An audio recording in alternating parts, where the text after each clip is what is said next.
दुनिया में मिल जाएंगे आशिक कई, पर वतन से हसी सनम नहीं होता।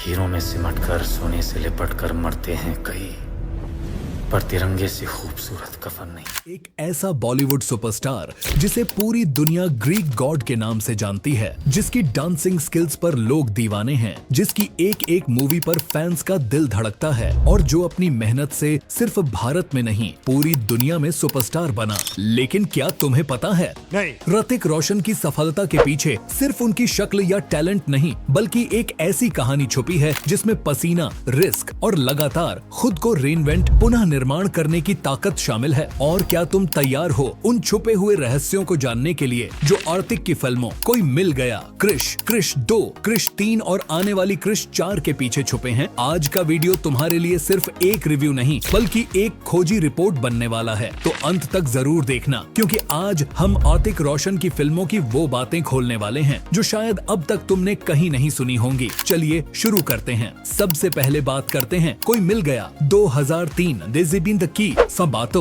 वो फिल्म जिसने भारतीय सिनेमा को एलियन और सुपर हीरो वर्ल्ड से जोड़ा। बहुत कम लोग जानते हैं कि जब ऋतिक ने इस फिल्म में मानसिक रूप से कमजोर लड़के रोहित मेहरा का किरदार चुना, तब इंडस्ट्री के लोगों ने कहा था, ऋतिक ये क्या कर रहा है, तू तो रोमांटिक हीरो है, सुपरस्टार है, ये रोल क्यों? लेकिन ऋतिक ने साबित किया कि एक सच्चा कलाकार सिर्फ अपनी इमेज नहीं बल्कि अपनी परफॉर्मेंस से बड़ा बनता है। इस रोल के लिए ऋतिक ने स्पेशल नीड्स बच्चों के साथ वर्कशॉप की थी, उनके चलने, बोलने, मुस्कुराने तक को ध्यान से देखा था ताकि स्क्रीन पर उनका किरदार रियल लगे, बनावटी नहीं। और क्या तुम्हें पता है, जादू का मास्क बनने में 6 महीने से ज्यादा का वक्त लगा था। हॉलीवुड की फिल्मों E.T. और close encounters of the third kind से इंस्पिरेशन ली गई, लेकिन लुक ऐसा रखा गया कि वो एलियन कम प्यारा दोस्त ज्यादा लगे, ताकि बच्चों को डर न लगे बल्कि प्यार हो। अब चलते हैं क्रिश 2006 पर। भारत का पहला देसी सुपर हीरो, न सिर्फ सुपरमैन की कॉपी, न बैटमैन का नकल, बल्कि अपनी पहचान, अपनी कहानी।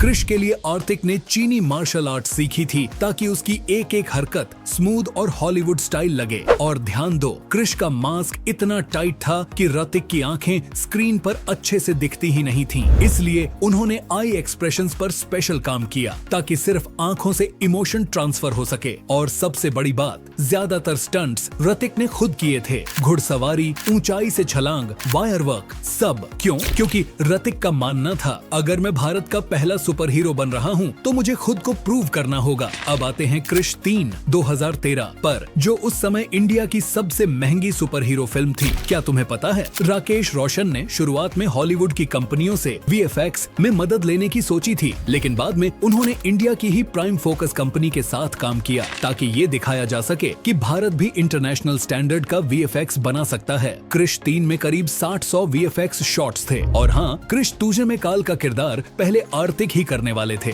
मतलब रोहित, क्रिश और काल तीनों किरदार ऋतिक निभाते। लेकिन फाइनल स्क्रिप्टिंग में उन्होंने ये प्लान ड्रॉप किया क्योंकि ऋतिक पहले से 2 रोल कर रहे थे और ओवरबर्डन नहीं करना चाहते थे, इसीलिए काल का रोल विवेक ओबेरॉय को मिला। क्रिश 3 के लिए ऋतिक ने अपनी बॉडी और फिटनेस को एक अल्टीमेट लेवल पर पहुंचाया था। 5-6 घंटे की ट्रेनिंग, सख्त डाइट और हर स्टंट खुद करना, ये सब ऋतिक के उस डेडिकेशन का हिस्सा था जो उन्हें स्टार नहीं सुपरस्टार बनाता है। और अब सबसे बड़ी और सबसे नई खबर, क्रिश 4। इनसाइडर रिपोर्ट्स कहती हैं कि क्रिश 4 में जादू की वापसी लगभग पक्की है। और सिर्फ यही नहीं, इस बार क्रिश की कहानी में टाइम ट्रैवल एंगल लाया जा रहा है, मतलब अतीत और भविष्य दोनों मिलेंगे। और हो सकता है कि हमें क्रिश के मल्टीवर्स की झलक भी मिले। राकेश रोशन इस बार फिल्म को सिर्फ भारत तक सीमित नहीं रखना चाहते। उनका सपना है कि क्रिश 4 को पैन इंडिया और इंटरनेशनल स्केल पर ले जाएं, जहां भारतीय सुपर हीरो हॉलीवुड के सुपर हीरो से कंधे से कंधा मिलाकर खड़ा हो। और ऋतिक वो पहले से ही अपनी फिटनेस और ट्रेनिंग को